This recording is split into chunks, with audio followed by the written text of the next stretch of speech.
Hi, welcome back to the Personality Hacker Podcast. My name is Joel Mark Witt. And I'm Antonia Dodge. Antonia and I have a person in our life who has some serious chronic health issues. They've had them for a long time, and we know this person is a very intelligent person, smart person, and ends up going through life, this chronic health issue, and just basically I just want to protect identity. That's why I'm not getting super detailed, but I want to give a general sense that there's a chronic health issue that's been developed in this person, and they have chosen to basically continue a lifestyle that, in my opinion, and I'll let Antonia weigh in on this, may not be serving them the best way possible.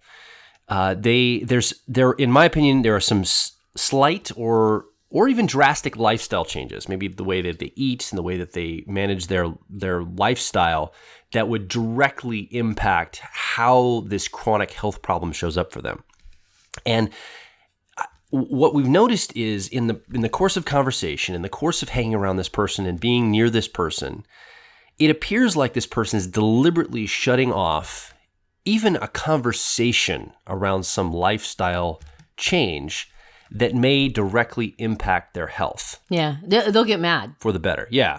Whether it's their spouse or somebody very close to them or even acquaintances like us, they're very much resistant to this notion that there are lifestyle changes that might impact them for the positive. And one of the things that Antonia and I have been talking about is, I'm sure that you know somebody in your life, as you're listening, you're here with us on this podcast. There's probably somebody in your life that's now popped in your mind as I say this. You're like, oh yeah, Bob or Susan or whoever's in your life. You're like, I wish they would just quote, listen to me or listen to the people that have good thoughts about this. If they change this one thing, they'd be so much better. And you look at people like that and you're like, are they being obtuse? Are they being stupid? Are they purposely ignoring information? Are they just not aware? It seems like we're making them aware, but they get angry if you start to bring this up. What's happening here? Why are they resisting something that seems so simple that could impact their life? And how do you move through life like that? Right. Well, and in particular with this person, we're talking about the difference between dying at 50 or dying at 80. The changes that they could be making. And in particular, I would say dietary changes are the number one thing. The dietary changes that they could be making could literally add decades to their life. And they refuse to have a conversation around diet and nutrition, just not even from their spouse. The path they've chosen to go is through surgery. They've been, I'm trying to think of how many different surgeries they've had. They've had many different surgeries, and they have one more surgery scheduled.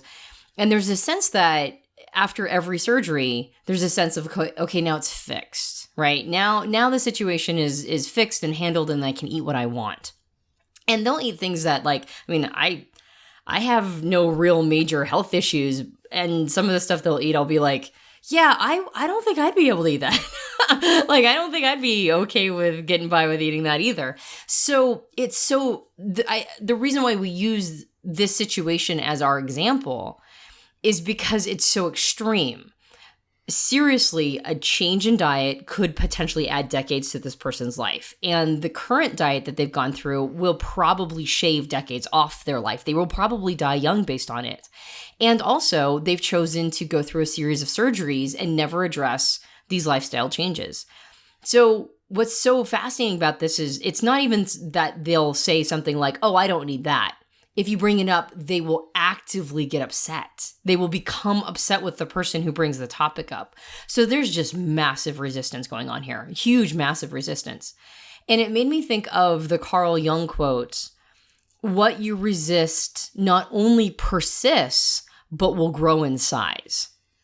So this person they're resisting hard, and the situation persists. So what we're going to talk about basically in this podcast is the concept of what we resist persists. And as Carl Jung said, it will grow in size.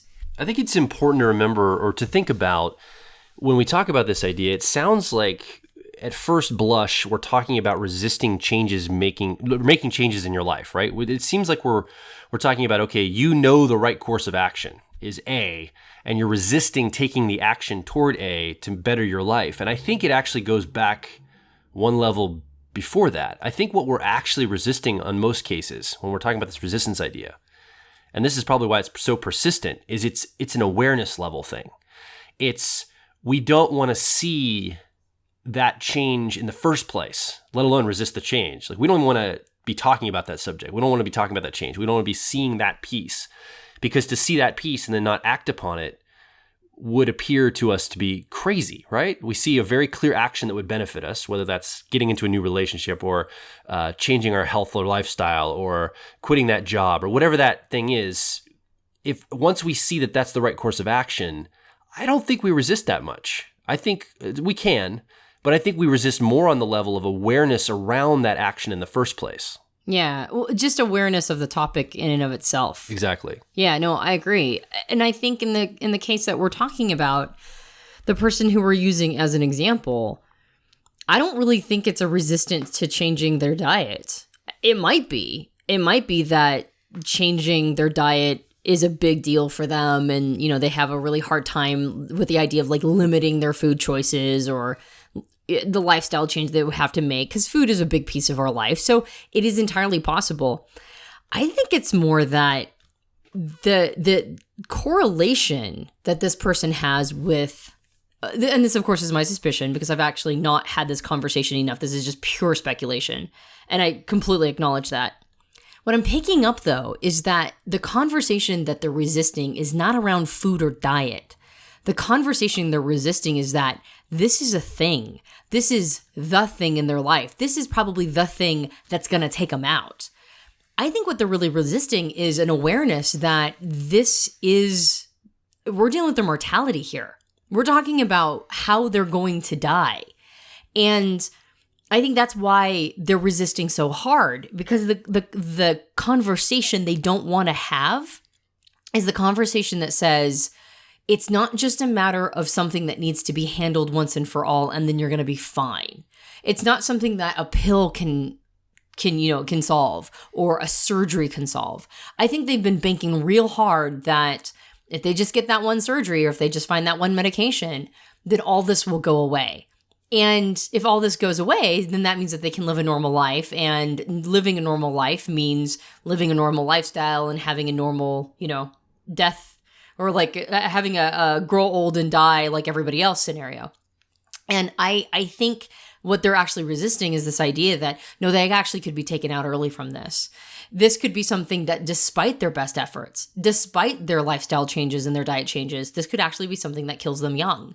And the resistance is not so much around the changes around food, it's around the conversation around their mortality. And I think that's probably really common. When we resist something, it's not that we're resisting, like you said, an action.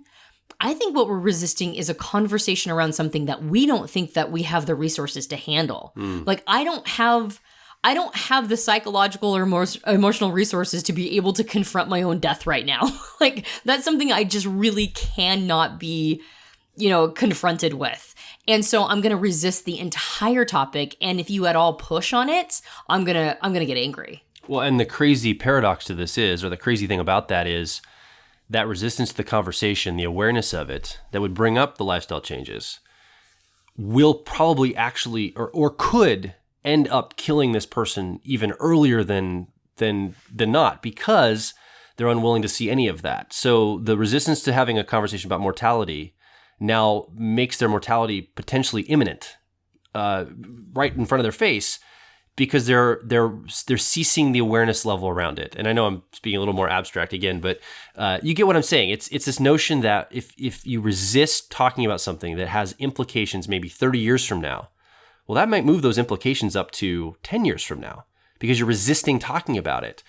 And so that persistence is now here. Now it's persisting, and it might actually become more of a problem. And we could extend this out in examples. Let's talk about, a relationship. Let's say you're listening, you're here with us on this podcast, and you're in a relationship that's not healthy for you.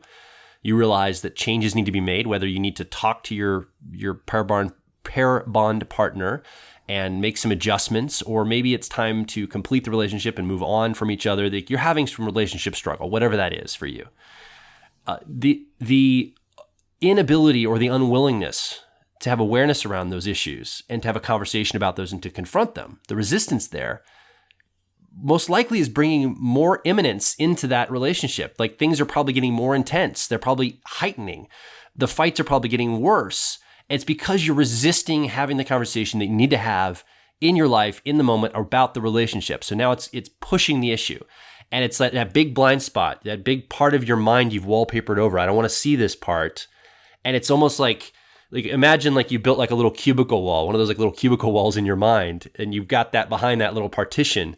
And all that stuff just starts oozing out around the partition. So you're like, okay, well, I got to build a bigger partition. So you start, extending that out. You start making a bigger space there, and it just keeps oozing out around because that's the thing you need to address. And it's going to keep persisting until you remove the partition, you look at it, and you bring it into your awareness, and you talk about it, at least internally for yourself, and you confront this in your life. Yeah, it becomes a cancer that metastasizes and now is everywhere.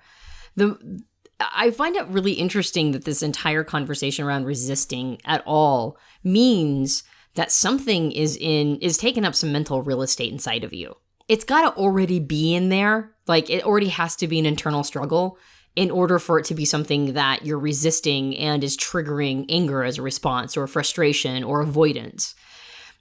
When I think about stuff that I'm not particularly good at, and I fully, completely acknowledge that I'm not good at that thing, I don't really have a lot of resistance around it. Like, yeah, my go-to example is always taxes, right? Like, I suck at even caring about taxes. It is probably something that's gonna bite me in the ass someday.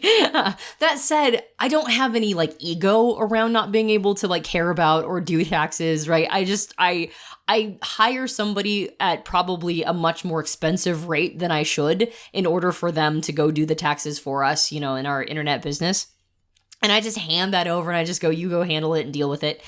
And I don't have any ego around it. There's no like triggering that happens, or there's no like, don't tell me about taxes, right? Like I just completely fully accept it and I'm totally fine with it. If there's something though that I want to think well of myself, or maybe deep down inside I think well of myself, but my narrative is coming into conflict with that, that's usually when I'm creating some resistance. Not usually, that is when I have resistance inside of me. The resistance of awareness is that there's cognitive dissonance going on inside. There is part of me that is screaming one truth, and a part of me that's screaming a different truth. And it's the conflict that I'm trying to avoid. It's reconciling those inside of me that I'm trying to avoid. So if somebody in the outside world encourages me to have to deal with that internal conflict, the easiest way to avoid it is to switch tactics and then turn the conflict external, like have conflict with the person who's trying to get me to think about it. So then I'll just make the conflict about them. I'll just get angry with them, and then I won't have to think about my internal conflict. And as long as that little internal war is happening, there's going to be a lot of internal casualties. And like you said, if you see this show up in a relationship situation, yeah, it just gets worse. Like if you don't address the real actual problem, that's when it gets infected, right? Like if you have a little bit of an infection and you address it early on, usually you can take care of it and it's okay. But an infection can literally take you out. Like people die of infections all the time. So if you have an infection and you're not addressing it, it grows, right? What we resist persists and it will grow.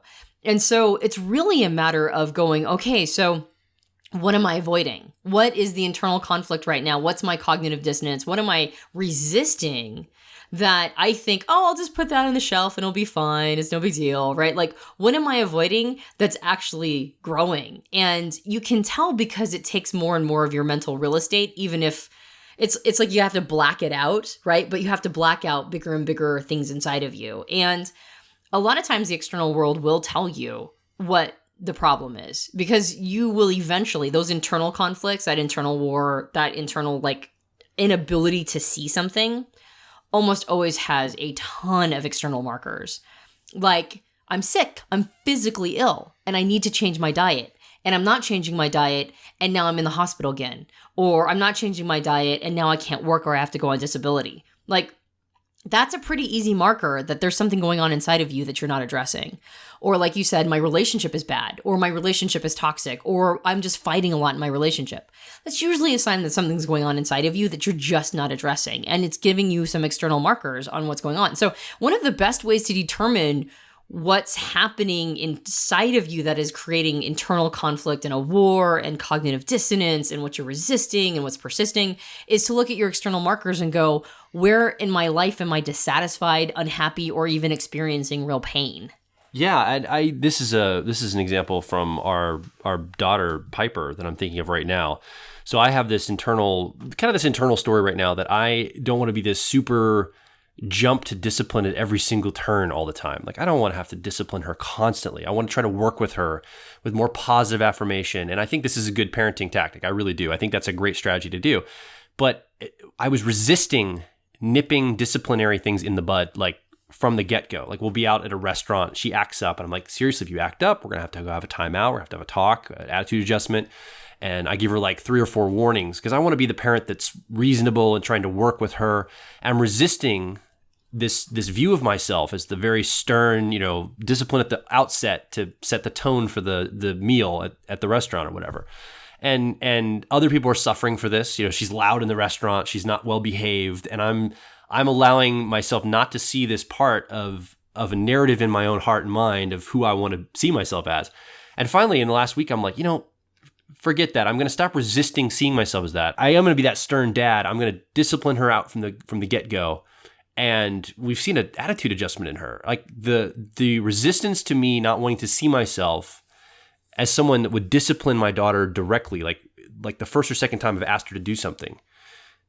I've switched that, and I'm just basically like, I ask her once. If she doesn't listen, she doesn't obey and sit down and be quiet or whatever we're asking her. The second time, instantly, we have a disciplinary moment where we give a timeout or we do some type of disciplinary action. And I'm noticing the behavior change is much better. Everyone around in the restaurant is having a better experience. You and I are able to have a conversation. She has a better attitude. It's because I didn't want to see that part of me. I didn't want to be that guy, quote unquote. And I had to get over that awareness piece. I had to see that about myself and say, I don't care if I'm that person. I'm going to go ahead and act this way anyway. I'm going to nip this in the bud. So that's a basic example from, a child rearing experience that I've had recently. And as I'm talking about that, I'm realizing that I think when we are in a resistant mode. So if you're listening, you're here with us on this podcast, and you're like, okay, where can I start seeing this come up in my life? How can I start potentially seeing what the things I'm resisting? I bet you there's a correlation between what you're insecure about and what you're resisting in some way. So there's this notion that I didn't want to see myself as, I want to be my friend to my daughter. I don't want to be a stern disciplinary parent. I want to be more of a friend, a coach, co-create an experience together. And I don't want to have this. I had an insecurity of seeing myself as this, stern, like, we're going to discipline you right out from the outset. So there was an insecurity there. And that's where I think if we look at where we have these things we don't want to see about ourselves, these insecurities, we can start to identify where some of these places are in our hearts and minds that we are glossing over. We're putting those cubicle walls up, and we're not allowing ourselves to see those elements. And that's really scary because, you're insecure about it for a reason, right? You don't want to see that for a reason. You're protecting yourself. I protect myself because I don't want to see myself in certain ways. And the thing with a child rearing is an easy one I can bring up, but there's other things that I'm very insecure about that I'm not going to mention on this podcast because I'm so insecure about them. It's hard for me even to admit them to myself. So we all have these, and those are the things I think are going to be indicators, or if you can start small with the things that you are able to open up and talk about that you're insecure around, I think those bigger things will become open to you as well. And that's where true change is happening for us as people. Yeah. Not to completely, jump tracks. You recently were reading a book by Esther Hicks on the law of attraction that, she was talking about how we have an inner wisdom. And I think I referenced this earlier. We have an inner wisdom that's in conflict with a narrative that's running or a story that's running, a belief that we've basically been given or has grown. And it's in conflict with how we really feel internally. Mm-hmm. And I think that's a really intriguing concept, that it's actually our inner wisdom that knows, it knows the changes we need to make, or it understands the thing that we need to be focused on, or it understands how we really feel about it. And I don't know, I don't know if it's empirically true. I don't know. I personally haven't done a lot of study around law of attraction concepts. And what I've heard, there's some, it sounds like there's some really helpful beliefs, and there's some others that I'm a little skeptical of. That said, I really like this concept that there is an inner wisdom that we tap into, and it's a matter of getting back to that source or getting back to that inner wisdom. Just to use my major insecurity that I've talked about in recent podcasts, I'll probably end up using it as an example a lot because it's top of mind, and I think it was a big level up moment for me. But me dealing with my body dysmorphic disorder, which was a story of mine, a narrative I had picked up around, in sometime in my teenage years. And I think my inner wisdom was calling bullshit on it. I think the whole time that I was in conflict, the whole time I was feeling this massive insecurity and I just didn't want to see it. And it definitely persisted, right? I resisted this idea. I'm not even 100% sure all the different elements I was resisting here. I was resisting the idea of being beautiful, and I was resisting the idea that it might be important to be beautiful, and I was resisting the idea that somebody else might think I was beautiful. Like, there were so many different resistances that came up. And I think my inner wisdom was really trying to let me know how I actually felt about the subject. And it took me like 2 decades to get there. It took me 2 decades to get back to that inner wisdom source.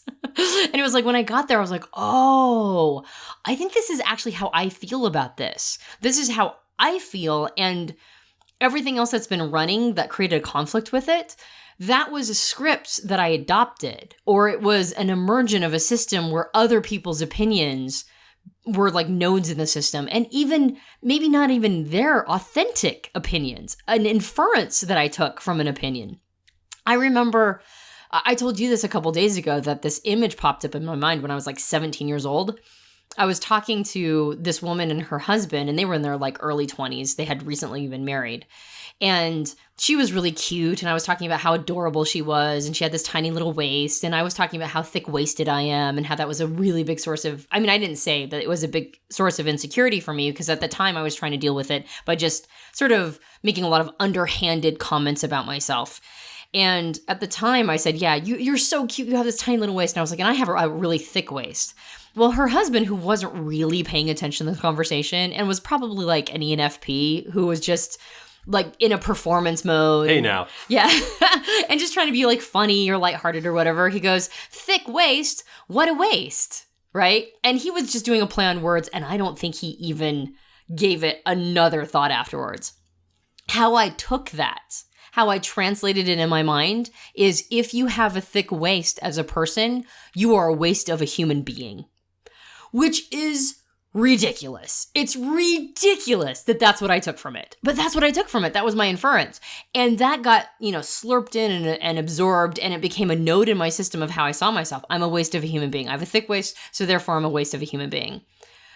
And so it wasn't really even, it was like an adopted, really kind of sort of garbled narrative that was, coming from all these different sources that I think the guy probably, like, within 5 minutes, like the next time he blinked, he forgot that he said it. He just really couldn't have given it any less time or attention or thoughts than what I'm sure he did. He just did not even think about it. And it became something that like 20 years later, I remember. I'm still thinking about it 20 years later.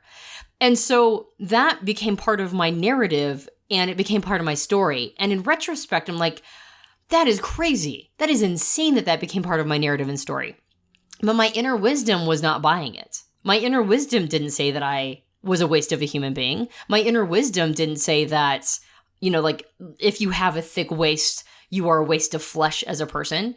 My inner wisdom wasn't buying that at all. And so therefore, there's the conflict. And anytime I could have taken action that would have reminded me that that was all BS, I didn't. Because I couldn't even deal with the concept. I couldn't even deal with the idea of like, what if I actually am ugly? And I think the alternative, the other side of the coin, was, what if I'm actually beautiful? Like, then what? So I think there was all this conflict raging inside of me. And so I couldn't even allow, like, anytime somebody said even anything near that nerve ending, I felt it. And so it just persisted and grew and grew and grew. And it got to a point where it was like, I couldn't have healthy relationships. And I assumed that everything that ever bad, anything bad that ever happened to me was based on this. And so it completely like conflated my self-worth with this topic. Like they were one and the same, and it just grew and grew and grew. Well, your self-worth informs so much in your life. It informs whether or not you believe you can enter the world with any sort of competence. And so there were so many different things. I mean, I resisted it, it persisted, and it grew. And I like using it because it's such an absurd thing. I like using it as an example because in retrospect, I'm like, wow, the absurdity of that is just ridiculous. And yet it was my life, right? It was my life for so long. And so I think it's a really good example. And I go back to our friend who has such dire health problems. You know, they have just such a really, like, it's really an issue to a point of surgeries. And yet they won't alter how they eat. Like they're still drinking coffee and eating donuts for breakfast, and they're still like eating Big Mac sandwiches from McDonald's and just not even blinking.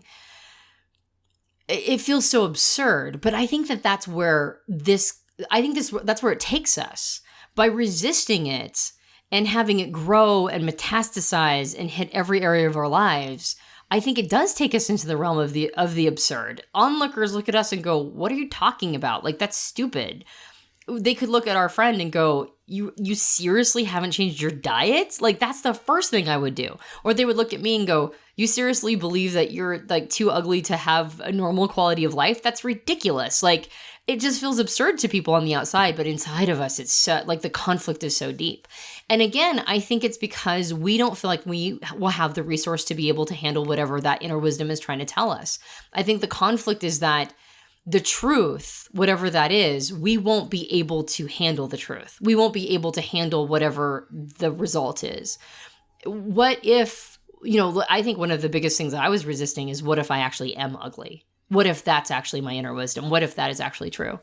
And one of the things that really helped me graduate to the next level was going, okay, what if that's true? What if I'm ugly? So what? So what then? Like, how does that change anything? And I'm like, oh, well then, Joel's going to leave me. Well, why did he get together with me in the first place? Like, if he couldn't have figured it out at the time when we met, how is my suddenly realizing I'm ugly going to change anything? So it was like, what's going to change in my life? Absolutely nothing, because apparently the rest of the world has known exactly what I look like, and it just kept going forward, right? So what happens if the truth is that I'm ugly and that's reality? Okay. What if, right? What happens then? And it was that total acceptance. It was the surrender to the worst case scenario. And when I surrendered to it, my inner wisdom said, yeah, but that's not the truth, right? So I just surrendered to, okay, what if I'm ugly? All right. There's another level to this too, and you and I've had conversations about it. One of the reasons that, or one of the narratives that came out of all this was, I'm not going to be able to make an impact in the world because I'm just not beautiful enough. Like, you have to be beautiful as a woman to be able to have any impact. And I have a fear that I might not be beautiful, so therefore I'm not qualified to make an impact. So it's not only at the one level, like it goes back several levels now. Like it's got a bigger narrative, it's got a bigger meaning. And again, the resource of, do I have what it takes to make an impact? It's easy to say, well, I'm not even going to try because I'm quote unquote not beautiful enough. So then I don't have to even see if I've got what it takes, because I've got this other excuse that I'm not willing to see another level beyond that. So you're starting to stack things down the track, right? So I think this is something that as you peel that back, now you're going to be confronted with the next question in your life is, do I have what it takes to make an impact? And that's probably going to be your next potential resistance as you move forward. That has nothing to do with beauty, not beauty. It has to do with competency and skill set and to be able to influence people and people to listen to what you say. One, whether or not I have a good message. Exactly. Yeah, like there's a lot of, and what I'm finding though, and I think you're right, I think there was a lot of resistance around that and believing that I didn't have the resources to be able to handle those questions. And now that I'm at those questions, I more than enough have the resource to be able to handle it. And I think with our friends, I think the conversation that this person is avoiding is the question of their mortality, which is a big one.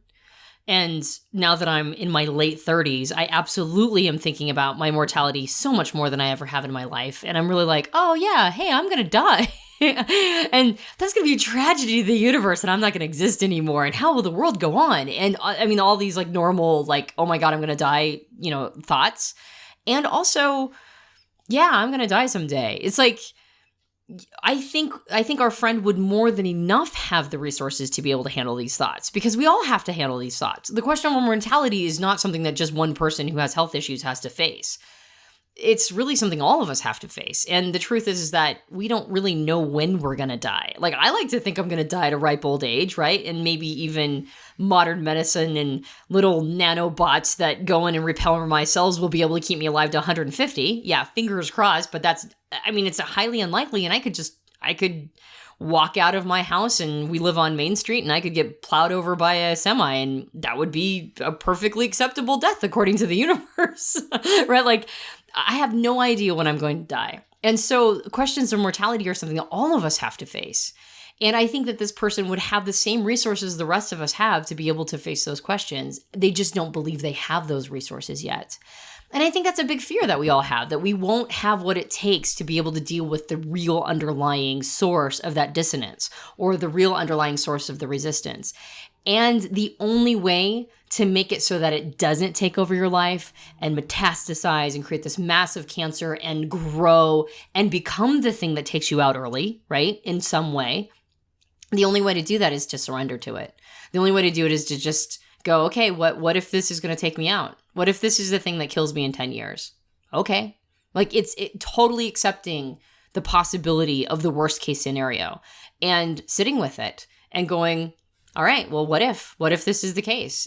And really, I think what's so incredible about having a moment like that, where you just sit with the possibility of the worst case scenario, is it's kind of like when you have a financial crisis and you thought you had to pay this bill, and otherwise like you're scrambling to get money together to pay this big bill, and it's like this big deal, and then you didn't, right? And it goes by, and then all of a sudden, like the next day where you didn't pay this bill, like for some reason you have this weird calm about it. Like, it's not like it still doesn't need to be paid, but it was like the worst case scenario happened and it was okay. Like, it was like, oh my gosh, the mushroom cloud didn't explode behind me. It was just sort of like, okay, that's just sort of happened. And the piece that comes with that is the worst case scenario is almost never as bad as we think it's going to be. And the worst thing that can happen is death, at least as far as I'm concerned, or maybe a lot of pain before the death. And what if that happens? Okay. I mean, it's going to happen sometime. So it's just a matter of like sort of surrendering to these worst case scenarios and then realizing it's really not that bad. And then the awesome benefit of doing that is that now you empower yourself again. You are able to now take control over the situation again. You are no longer allowing this thing to grow in the shadows and then take over you.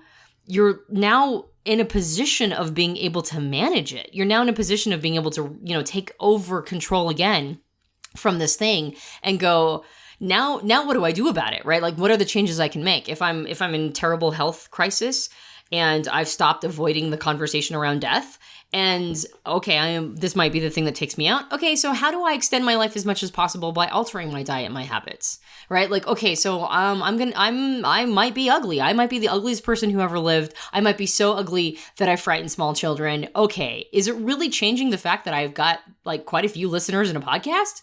Not really. Those people still seem to be listening to me. And maybe I have a face for radio. But guess what? I'm on a podcast. So I'm in a really good context for that. So it's like, it's just kind of surrendering to the worst case scenario and going, can I work with this? I can work with it? Awesome. Let's work with it. Let's take control again. Let's feel empowered. And let's just do the best that we can. I think you make a lot of good points. And the other thing about this whole piece of awareness, like when there's a moment when you realize what's happening. So I'm going to give a spoiler alert. If you haven't seen the movie A Beautiful Mind, stop listening because I'm going to spoil the ending for you if you haven't seen that movie. But it's basically this character. It's a true story of this brilliant mathematician who had a lot of psychosis. He was seeing people coming into his life and giving him all sorts of, assignments and things. He was having some delusions. Wait, and when you say seeing people come into his life, you mean like in his own mind? In his own mind, yes. Right. Excuse me. Yeah, sorry, like I need not to be more clear about that. Not real people. No, he was like imagining things happening, and the movie A Beautiful Mind illustrates all this in a really good way. But at one point, he becomes aware of what's happening in his own mind. He becomes aware that this is not reality. This is something he's being deceived by. And I love how the movie ends. Again, this is a spoiler alert.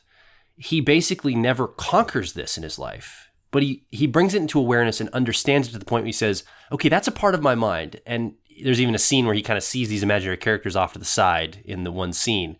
And he's managing that going through his life, saying, I'm aware of it. I'm not going to resist that that's what's happening to me. I'm going to go ahead and accept that that's part of my mind, and I'm going to sit with it. And I'm just going to recognize this is going to come up from time to time, and it's going to tempt me to think that this is reality, but it's not. It's just here. It's a part of me. And it's this idea that whatever this thing is that you resist, even if it is a real piece, even if it is something that does have an impact in your life that's significant, let's say it's a health issue that is really devastating, and it might end your life early, but maybe not as early as it would if you don't look at it. Or it is something, a mental health issue, or it is something, a relationship issue, or whatever the issue is. Not being aware of it isn't going to make it go away. In fact, what we're saying is if you resist the awareness, if you resist looking at that, if you resist bringing it into your awareness and focusing upon it, it's going to demand attention in some fashion. It's going to come out somehow. So you've got an onus on you to go ahead and confront these things head on. And again, a lot of these things are rooted in insecurity or fear or whatever. So I talk a good game right here on this podcast, and I'm thinking of all the things in my life, like, oh man, I don't want to see that. I don't want to see that. I want to see that. It's coming up for me too. You're sitting here listening to me talk about this, and it's probably frightening to think about confronting some of those things. And yet that's going to be the growth. That's going to be the part that removes that as a controlling element in your life. It's going to remove it. It's going to suck its power away from you. It's going to remove that overarching power it has over you. And you then are empowered in your own life, and you can show up empowered. And I think that's really where we want to be, is we don't want to resist to where that thing has power. We want to go ahead and accept that, okay, this is something I need to look at. And that's so empowering when that happens. And I've been through that process in various things in my life, and you have too, Antonia. I'm guessing if you've listened, you've probably been through something like this as well. Isn't that empowering to you? Doesn't that feel great? And we want to keep going down that road as humans, I think. Also, we talk a lot about how all personal development is a wax on, wax off exercise. When we have these insecurities, or we fear we don't have what it takes to be able to deal with them, or we just don't want to see something because it might overwhelm us, the more personal development we do, the more we tackle the little ones, the more we build that muscle of being able to tackle those things. And so it's not really a matter of, I mean, if you're just starting out on your personal development journey, you might want to get a couple of those smaller ones under your belt before you tackle the big ones. And you probably, I mean, that's kind of how the mind is so, the unconscious mind is so brilliant. It generally encourages us to do the thing that's, the go down the chronological, stream the way we should be going down. Like, let's tackle a couple of small ones first and get ourselves prepped, and then we'll hit the big ones. That's generally how it goes. However, regardless of how it, like maybe you're ready to tackle a big one right now. Maybe you're really ready to see that, I don't know, the paradigm that you were raised in is not healthy for you, that you don't actually believe the same thing that your parents believe, regardless of what that is, whether it's a religion or a patriotic stance or, a political stance or whatever it is. Maybe you're ready to go, yeah, I actually don't agree with my parents at all, or this culture that I was raised in. I actually think something very differently. That's a big one. That changes almost everything in your life generally, because our belief systems, so many different parts of our lives are grafted to these belief systems. And oftentimes the cognitive dissonance that comes around going, yeah, I don't agree paradigmatically with how I was raised. That is almost always a very painful one to look at. And we resist that one hard, right? Especially if it's a religion. Oh my gosh, if it's a religion and we have decided that we actually believe something else besides the specific religion we were raised in, that one might be one of the biggest. And it feels like you're going to get kicked out of the tribe. It feels like you might be experiencing death around that. And you probably will to some extent. You'll probably experience a little ego death. You'll probably experience a little whatever comes along with losing your religion. And I'm using the word religion not as a capital R. I'm using it more as an example of basically like a codified paradigm that you may have adopted or been raised with. It can be anything. That one's a big one. And when we resist that one, it almost always impacts and affects all of our life. Either we get dysthymic and apathetic and we get really depressed and do nothing and we lose our verve for life, or we just start stabbing blindly in the air and we start just doing, anything and everything to try to give ourselves a little bit of happiness. We usually go to one of those two extremes. And if you're in a position like that where you're looking at a big one in front of you, generally, if you surrender to it, if you allow yourself to go, okay, so what's the worst case scenario? It might feel like you're dying. And when you get out the other side of it, that whole, the way out is through. When you get out the other side, you realize you have so much strength inside of you. You have so much resource inside of you, especially if you're interested in topics like this. You have at least on a theoretical level been, sort of prepping your mind to get ready for the big ones, right?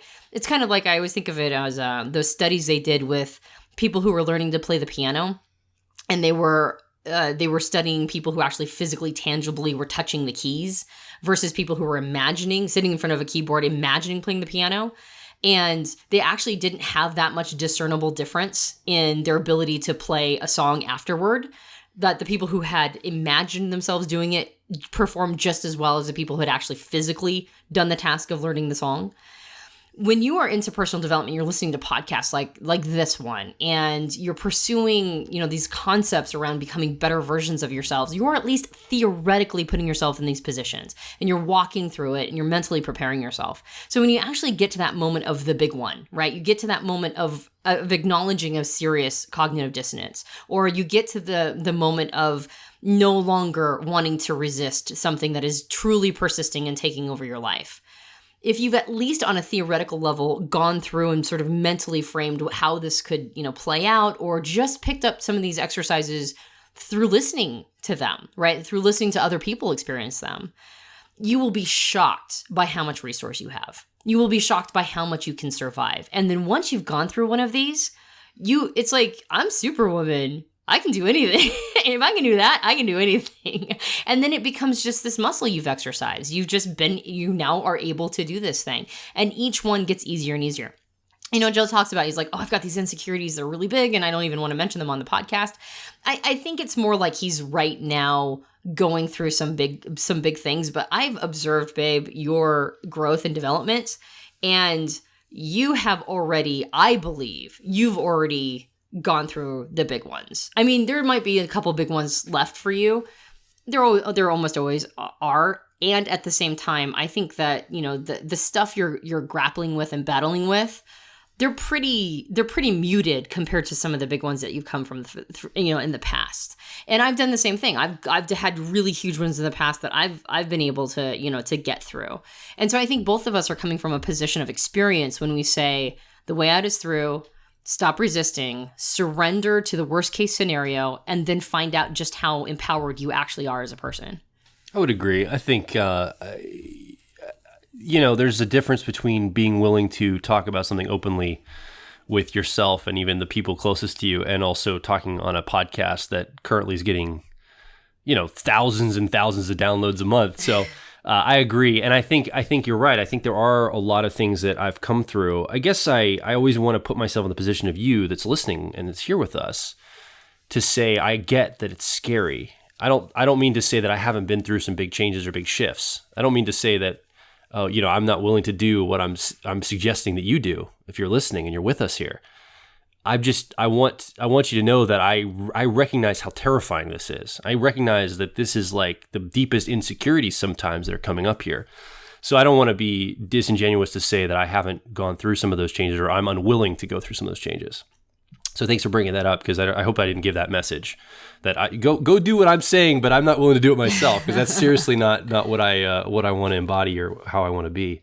What's coming up for you? So you've been listening. You're here. Obviously, you can't speak verbally, but you can leave a comment. You can leave some feedback on the website. Are you resisting things in your life? Do you have resistances? Do you have things that are scary? Do you have things that, like, you have an inkling that there's something here and you're still grappling even to see it? Because again, that's a resistance, right? You're that awareness piece is there. Where are you at with this? Have you come through some big scale up moments where you didn't resist anymore. And you're like, I'm going to confront this thing, or I'm at least allow it to be seen and to work on it. And I think we'd like to hear from you. We'd like to see what you've experienced too. This is a conversation, and I want you to be a part of it with us.